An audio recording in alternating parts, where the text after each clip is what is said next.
नमस्कार शेतकरी मित्रांनो, सर्वप्रथम सगळ्यांना जय शिवराय। महाराष्ट्रातल्या चारही विभागामध्ये म्हणजे खानदेश, विदर्भ, मराठवाडा आणि दक्षिण महाराष्ट्रामध्ये ह्या चारही विभागामध्ये ह्या 5-6 दिवसामध्ये अनेक ठिकाणी कोणत्याही वेळेला रात्री बेरात्री अचानक दिवसांनाही वातावरण दिसलं तरी संध्याकाळी तो धप्पा देऊ शकतो अशी कंडिशन आहे आणि त्याची प्रचिती काल भोकरदन जाफराबादला देखील आलेली आहे। मित्रांनो, ह्या 4 तारखेपासून कालच्या की 5, 6, 7, 8 चक्क 9 तारखेपर्यंत मान्सून पूर्वच पाऊस बरसणार आहे। जवळपास 7 तारखेपर्यंत तरी याची मजल चांगली आहे। मग आता विभागानुसार जिल्ह्यानुसार कुठले कुठले जिल्हे आहेत ते देखील पाहूयात।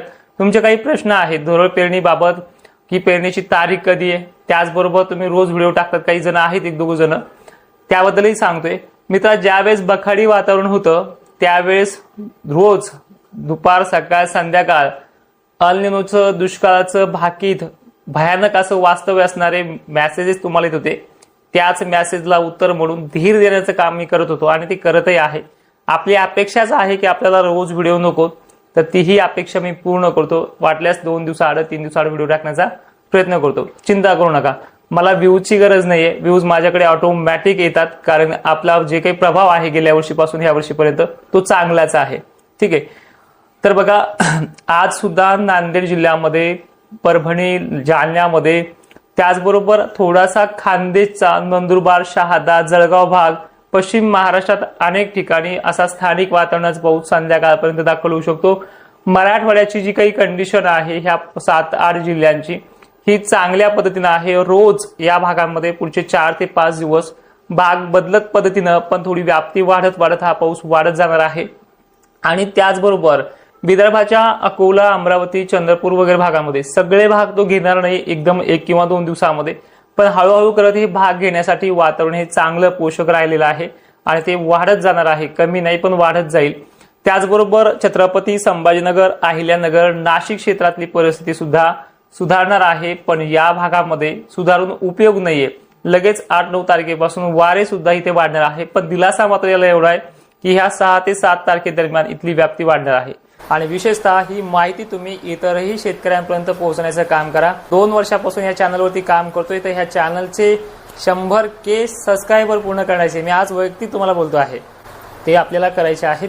एक चांगली आणि मोठी व्याप्ती असणारी तारीख म्हणजे 7 जून आहे, कारण की या 6 आणि 7ला म्हणजे उद्या आणि परवा दिवशी छत्रपती संभाजीनगरचे सर्व तालुक्यामध्ये काही ठिकाणी चांगला दिलासा मिळणार आहे, जसा काल भोकरदन जाफराबाद मधल्या काही भागांना मिळालाय।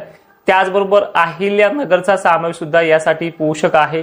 इकडे बघायला गेलं तर बीड, जालना या भागाची ही व्याप्ती चांगलीच ह्या 2 दिवसात वाढणार आहे। त्याच पद्धतीनं नागपूर जिल्ह्याला सुद्धा थोडा दिलासा ह्या 1-2 दिवसात मिळतोय। त्याचबरोबर सोलापूरला आणि कोल्हापूरची व्याप्तीमध्ये मोठी वाढ होणार आहे। यांना चक्क सलग 3 ते 4 दिवस या भागामध्ये वातावरण हे सक्रिय असणार आहे। वारे 8-9 तारखेपासून सक्रिय होणार आहे, कारण की मान्सूनला प्रसार करायला, मान्सूनचा पूर्ण भागामध्ये जोर दाखवायला हा 4 दिवस वाऱ्याचा जोर जो आहे तो 8-9 तारखेपासून वाढणार आहे आणि सलग तो 15 तारखेपर्यंत किंवा 14 तारखेपर्यंतही चालू शकतो। याच दरम्यान मान्सून संपूर्ण महाराष्ट्रात पसरू शकतो आणि मान्सून आला की हळूहळू का होईना तो भाग घ्यायला, पण त्याची सर्वक्षम जी पद्धत आहे, पेनवतच पडणार पण अख्ख्या तालुक्याला पडण्याची क्षमता जी आहे ती 15-16 पासून स्टार्ट होते। आणि विशेषतः म्हणजे तुम्हाला मागे पण पोस्टरच्या माध्यमातून 31 मेला, 28 मेला आणि 25 मेला सुद्धा सांगितलंय की मुंबईमध्ये 6 ते 7 तारखेपर्यंत दाखल होऊ शकतो, तो त्याच्याही अगोदर दाखल होण्याचा अंदाज आहे। आणि त्याच व्हिडिओमध्ये एक पण त्रुटी सांगितली होती, ती त्रुटी म्हणजे की मुंबईमध्ये तो 5-6 दिवस सुद्धा रमू शकतो, मग तिथे थांबू सुद्धा शकतो। त्यामुळे ह्या धुरळ पेरणीच्या तारखा आणि पेरणीचे सल्ले आपल्याकडनं नाही। सगळ्यात महत्वाचे अजून एक सांगतो की बऱ्याच शेतकऱ्यांना माझे अंदाज आवडतात, पण ते लाईकच्या माध्यमातून कळतं की 2000 शेतकऱ्यांना ते आवडतात। तर तुम्हाला माझे अंदाज आवडत असतील तर लाईक करा, कारण की बऱ्याच शेतकऱ्यांपर्यंत मेसेज पोहोचतो। कारण की धुरळ पेरणी तारखा आपण आतापर्यंत अनेक लोकांच्या सक्सेस करत आलेलो आहे, पण 1-2 जर याच्यामध्ये 5 बोट सारखी नसतात, कारण की एखाद्याचं नुकसान झालं, बाकी हे जे काही 90% लोक आहेत हे शांत राहून मजा बघतील, पण तो एकटा इतका परेशान करेल की 12 महिने परेशान करेल। त्याच्यामुळे ती धुरळ पेरणी तारीख नाहीच द्यायची यावर्षी। पेरणीचा जो सल्ला होता 15-16 तारखेनंतर स्टार्टअप होईल, कारण की आता ह्याच अवकाळीमध्ये 4 ते 5 दिवस तुम्ही बघाल कसा पाणी पडतो आणि कसा नाहीये। तो 4ही विभागामध्ये खानदेश, विदर्भ आणि मराठवाड्यातील अनेक भागांमध्ये तो पाऊस पडणार आहे। याच्यातही काही भाग म्हणण्यापेक्षा जवळपास 20 ते 30% भाग, जवळपास 25 ते 20-30% असा भाग आपण धरूयात, त्या पद्धतीनं सुटणार आहे. पण 40 ते 50% भागांना ह्या 4 दिवसामध्ये अनेक ठिकाणी पाणी होण्याचा अंदाज जो दिला आहे तो दिलेला आहे. यामध्ये दक्षिण महाराष्ट्र आणि मराठवाड्याचा समावेश आहे.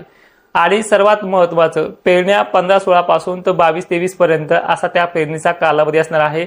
आणि याच्यामध्येच महाराष्ट्रातला मान्सून पूर्ण भाग व्यापून आपल्या पेरण्या सुखरूप पार पाडणार आहे. मित्रांनो, 1 जून हा ठरवत नाही की पुढे चालून हा पाऊस किती टक्के राहणार आहे. हा जुलै महिना आणि जून महिना पावसाच्या बाबतीत कमकुवत असतोच, पण यापेक्षाही महत्वाचं रिटर्न मान्सून सुद्धा खूप चांगला आहे. त्यामध्येच आपल्या धरणाचे तळ्याचे प्रश्न देखील मिटतील. धरणाच्या बाबतीत अनेक मॅसेज पडलेत, त्या मॅसेजच्या नुसारच तुम्हाला सांगतोय की ही पद्धत जी आहे मान्सूनची ही 2 महिने कमकुवत असते, पण याच्यामध्ये पिकं उगून वर आली की लगेच पुढचा काळ देखील सक्सेसफुली ठरतो आहे. आणि महाराष्ट्राचा आतापर्यंतचा इतिहास आहे, एकदा उगून वर आलं की त्याचं खळच झालंय अशी पद्धत महाराष्ट्राची आहे. आणि यानुसार कमेंटमध्ये सुचवा पुढील कंडिशनचा, कुठल्या गोष्टी समस्येचा तुम्हाला अंदाज पाहिजे, त्या अंदाजानुसार आपण व्हिडिओ बनवूयात. पण माहिती शेवटपर्यंत पाहणाऱ्या शेतकऱ्यांचे धन्यवाद आणि ही माहिती सर्व शेतकऱ्यांना पाठवण्याचा प्रयत्न करा. जय शिवराय.